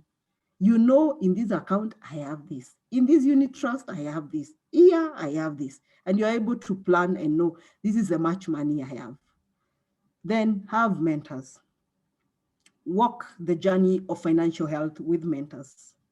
Read enough books as you may about financial health. And a book doesn't have to be so complicated. A book doesn't have to be having a lot of maths, but make sure you have a mentor. Maybe a person, maybe somebody you follow, maybe somebody you like. And personally, like I said, I followed Dr. Chris Kirubi, the late, for quite some time. And I have great mentors like Dr. Lucy Mackenzie. There are people who are always there, ready to talk to you, ready to show you the way, and even show you better options that you can invest in. Then start small. That 50 bob that you think is little, that 100, that 200 can change your life. And as you save, maybe you might say today, you want to open an account with a unit trust account with CIC, register with 5,000. You don't have the 5,000. What do? Go to your M-Shwari, open a goal account or a target account.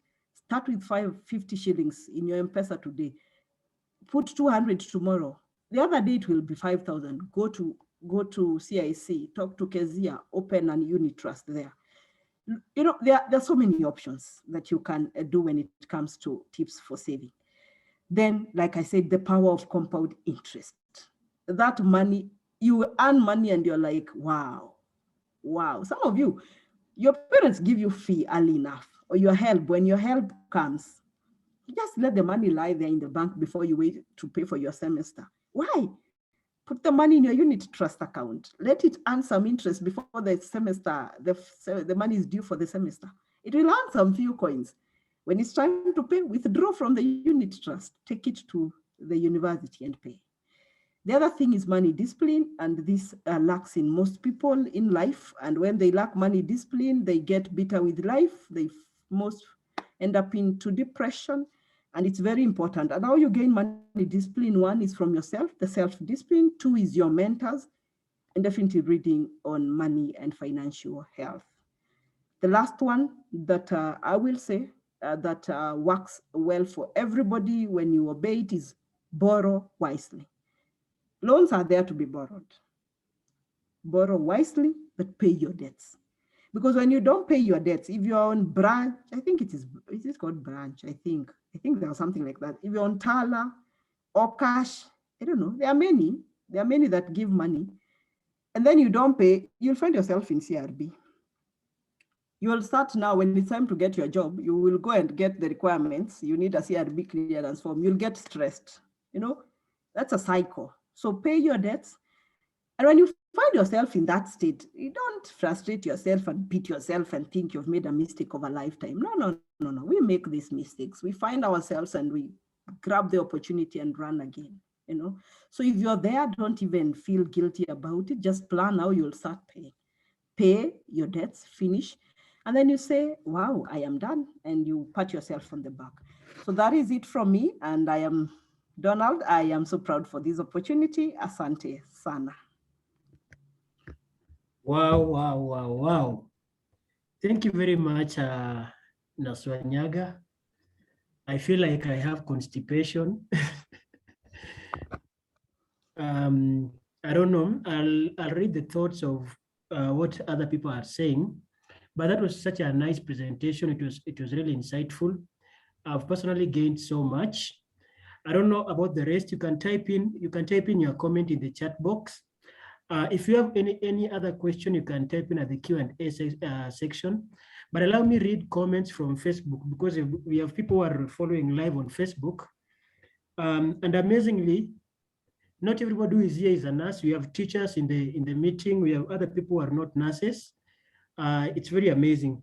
There's somebody called Liz. She's saying, I'm not a nurse, but I'm a big follower of Ms. Wanyaga MK, because I'm interested in finance and savings, and highly admire her charmers on savings. I've been following her from KTN to Zoom discussions and now here. I'm a big fan and highly interested in savings. So that's your big fan in Facebook. She has tagged you. Hope you'll get to her later. There's somebody called Alex from Facebook. Alex Mwake Kiamba says, good presentation, Madam Moniki. God bless you abundantly in your career. There's somebody called Daniel Charlo. Daniel says, this is so nice. Somebody else is saying, thank you so much, Kezia. Amazing advice. I don't know if I'm forgetting anybody else. Yes, there is somebody called Jackie Mugambi. Jackie Mugambi is saying, Wanyaga MK, you need to teach me savings. That is from Facebook. There is a Lillian Owino. I believe this one is she's a young nurse. She's saying, I've joined in. We are trying your model. Baby step, looking forward to having our bank account. So those are the thoughts you're having from Facebook. Let me see what the thoughts that people have, that the attendees in the call have shared. Alice Otieno says, very interesting, I'm learning more. Joyce Njue says, I'm really enjoying and also getting challenged. Lynn says, very informative. We have Eunice. Eunice is saying, yeah, I'm learning a lot and a great challenge on my side, especially in saving emergency funds. Whoa! That means somebody has really been challenged there. Josh says, that is Josh, Mr. Chair. This is really informative and interesting as well. I am learning a lot. Alan is saying he is enlightened.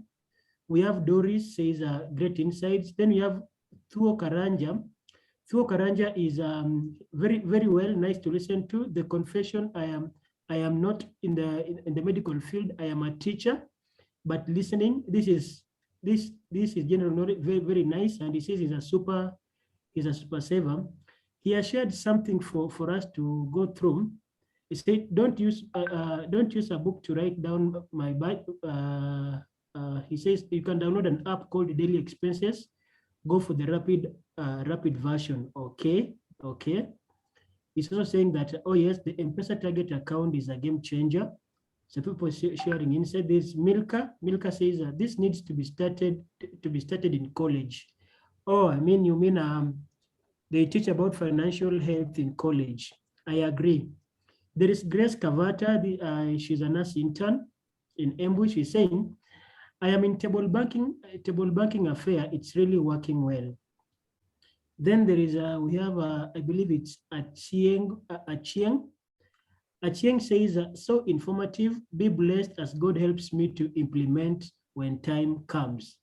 Then you also have got I think it's Michael's or something, that way money discipline tutasoma kitabu gani yaki. So I don't know if the panelists and the presenters, if you have any book recommendations that you can be able to give later.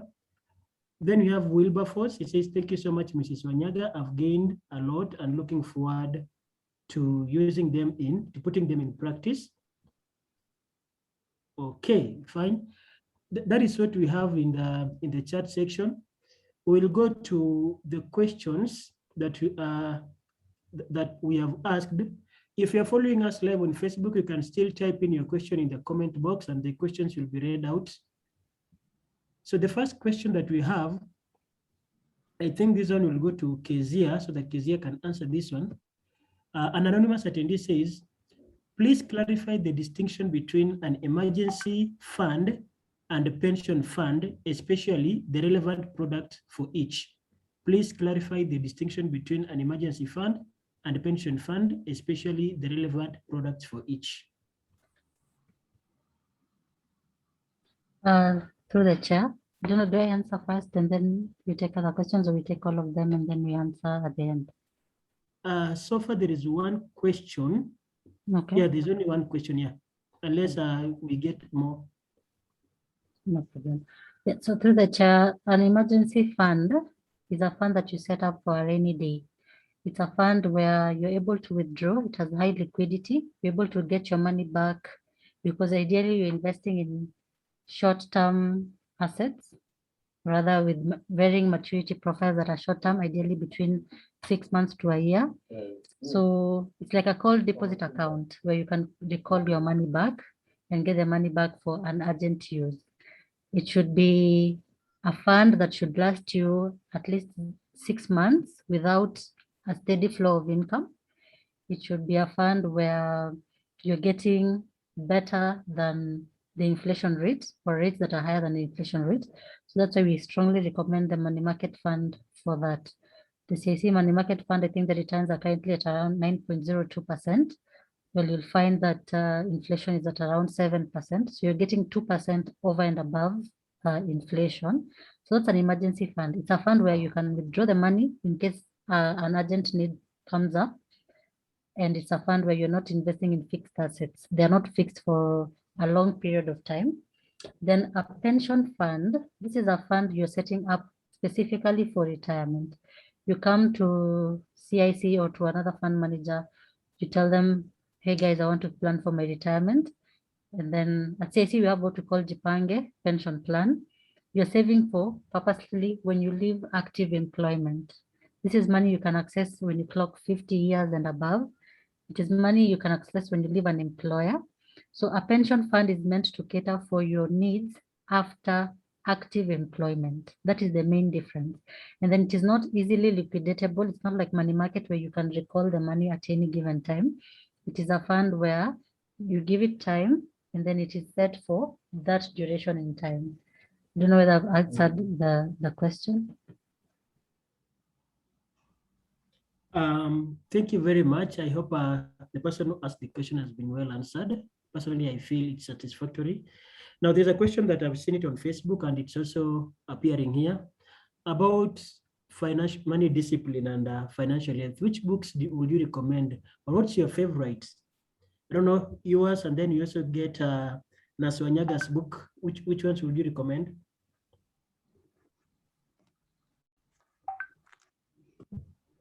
You are muted. Okay, Naswanyaga, maybe you can take it first, then Kezia can. Thank you, Donald. You called me and then a sneeze came. Sorry. So I will give you two books. One is not really on financial market or financial health, general. It's called The Four Agreements. It's a great book. It's a very short book, but a very great book. It does not only mold your person as a person, but also your interactions with other people. Then the other one will be this. This was a gift from the admin for 52 Week Savings, Felista Wangari. I find it to be a very nice book. A very contradictory topic. I'll read it out. It's a very nice book. It's called Nice Girls Don't Get Rich. That is what it says. And then it says, I see Kezia is nodding. Kezia seems to have seen this book. And then it's called 75 Avoidable Mistakes Women Make with Money. It's a very, very nice book. You will, and it's so simple. That's the beauty about it, just so simple. So it's not only for women, by the way, it is for all of us. So make sure if you get this, you will learn a lot. Okay, thank you.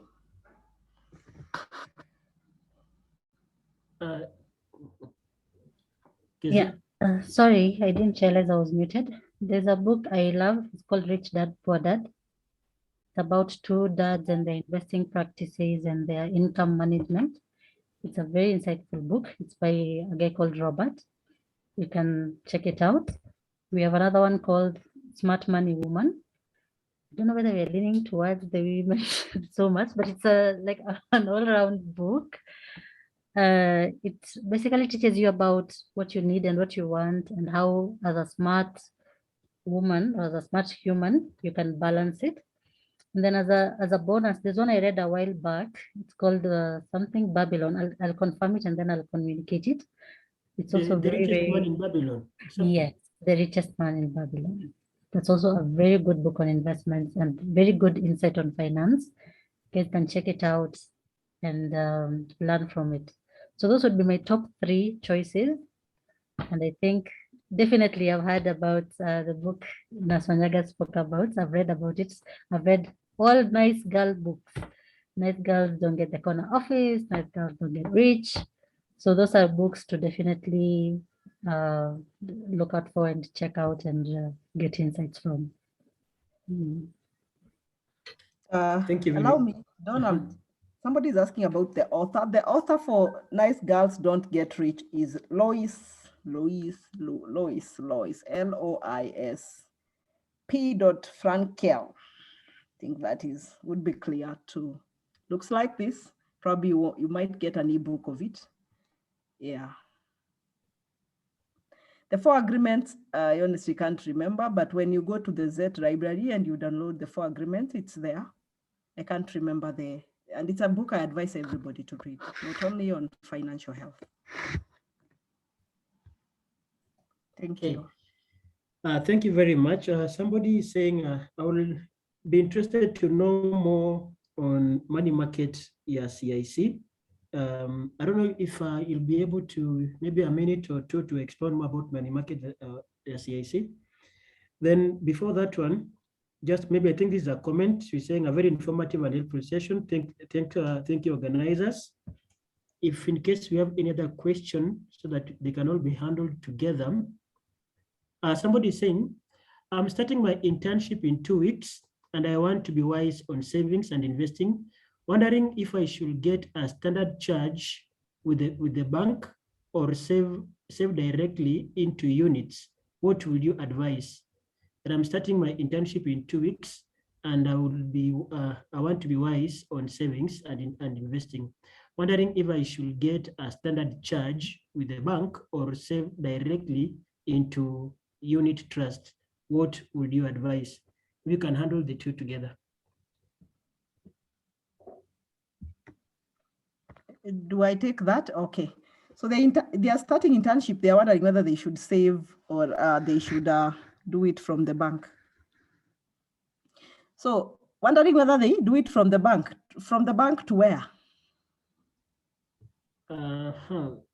Because whether he or she should get a standard charge with the bank or save directly into unit trusts. Okay, my advice. I don't know what a standard charge is, but they are called starting orders, that which I know. And starting orders are like you direct a certain amount. You can decide, I'm directing a certain amount to my mom every month, for example. So 5K, you tell the bank, when my salary lands on this 10th day, on this 10th day of this month, every month, always deduct 5,000. So the disadvantage of that is if salaries are delayed and there's no money in the account, there is a charge. The bank will charge. That is the disadvantage. So you have to ensure that the money is there. Personally, I will advise go the unit trust way. Unit trusts are good. Unit trusts are good. And Kezia will bear me witness that there's power in those unit trusts. You see, the beauty of unit trust is you put your money there, maybe this month, and in 3 months, you need your money. You just go and withdraw. They will not have issues that you need to wait for, like, I'm sure Kezia, that's how CIC operates. You just withdraw your money. When you need your money, it's available.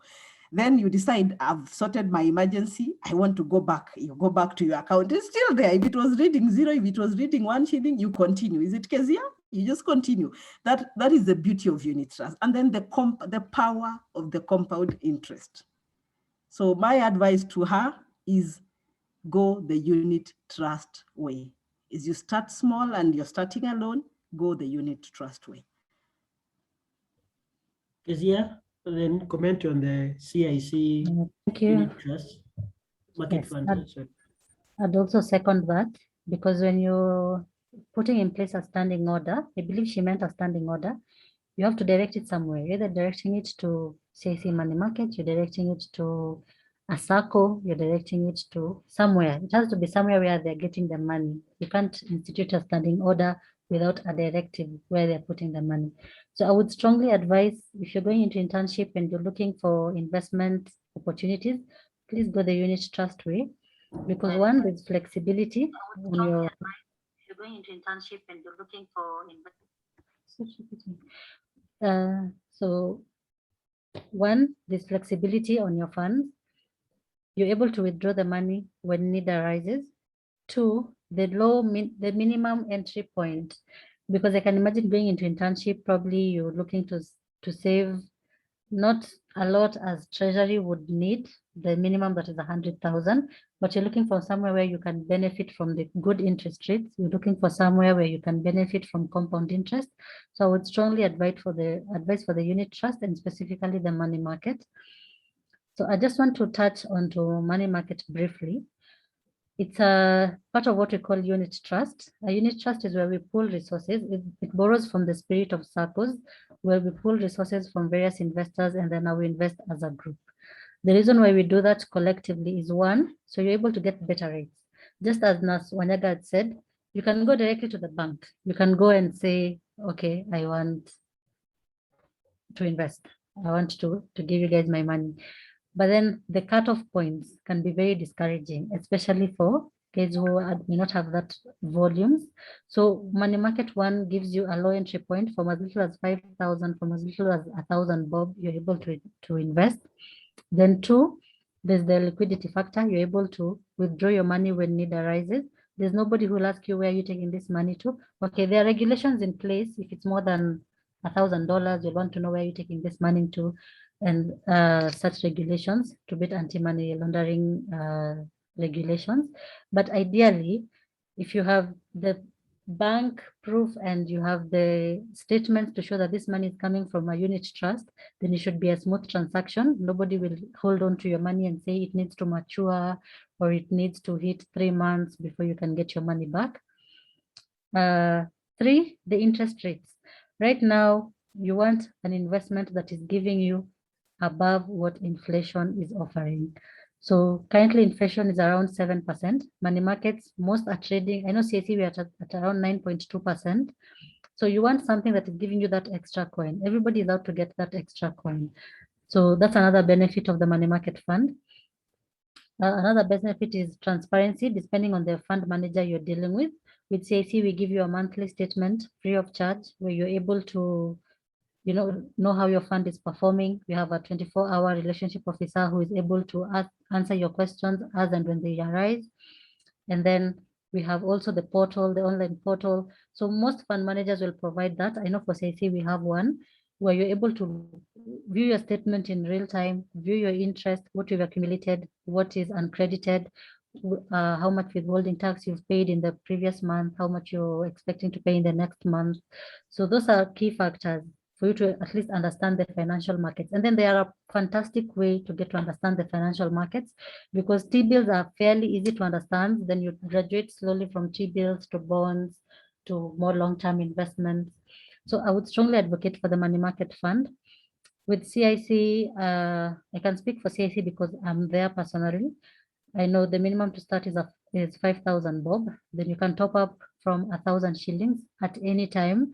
There's no point in time where we'll penalize that this month you put in 1,000, next month you put in 10,000, or next month you didn't have money to put in. The money with us will still keep earning you interest. And that's the beauty of compound interest. You get to earn on the go. So your money is literally working for you. It's working around the clock. And for our interest, it is a 7-day interest. There's no day within the month where we don't declare interest. And then the beauty again is that they are regulated, with so many scams and so many con activities going on with pyramid schemes and so many funny things in the financial industry. You want a fund where you'll have peace of mind. You want a fund where you'll have a surety that your principal is guaranteed. Any money you're putting in is guaranteed. We don't deduct a single shilling from it. It is just your money working for you. You might ask, how is CIC making the money then? Because CIC, by the time we're declaring the 9%, we've already deducted all our costs. So you'll find that is what you're expecting to get less the withholding tax. So for money market, that's how it operates. We invest in treasury bills, which are easily liquidatable. You can get your money back within 2 to 4 days. It's as easy as sending an email. It's as easy as making a request on the app to have your money back. It's as easy as going to the portal and sending in a request, and your money should be given back to you within no time. So briefly, that is what the money market is. It's a unit trust where we pull resources together and now we invest collectively to get better rates, because now we're going in with more bargaining power and we're able to negotiate for higher rates than what you'd ideally get as an individual. So I'm very passionate about the money markets, and it's something that young people can benefit from. Asante Donna. Thank you very much. I'll personally be your client. Karibu. We are closing in the next 2 minutes. We were supposed to have a call to action.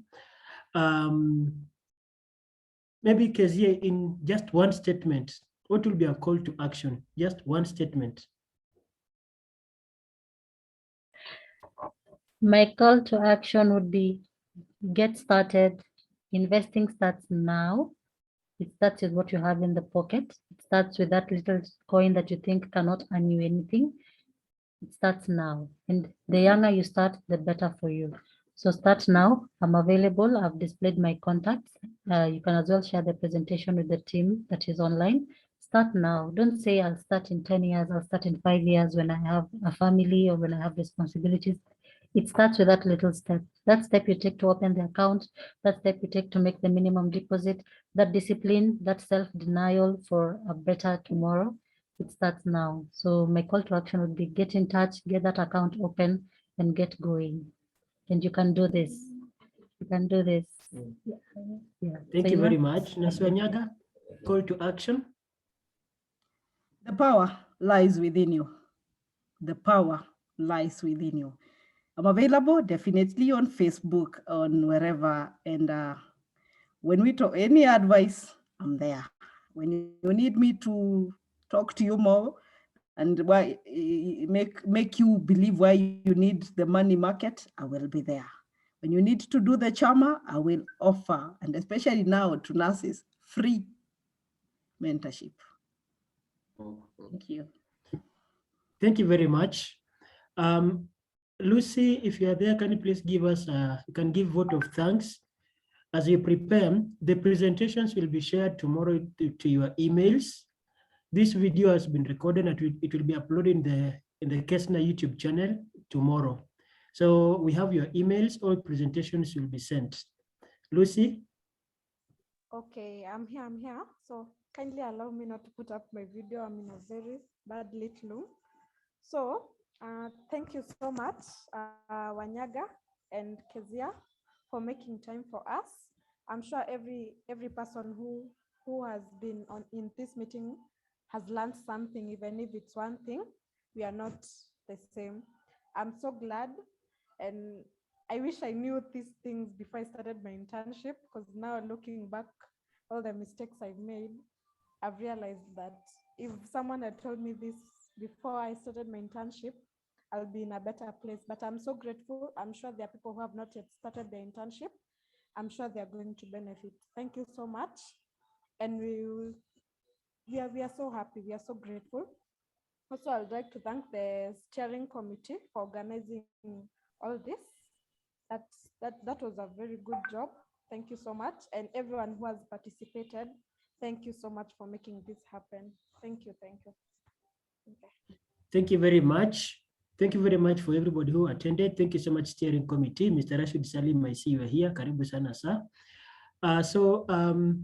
Next week will be, the topic for next week will be entrepreneurship and business ideas for young nurses.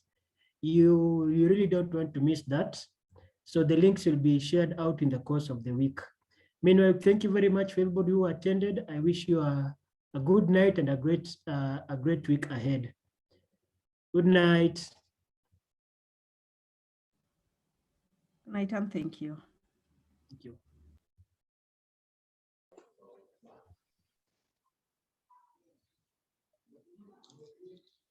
Good night, Mr. Chair.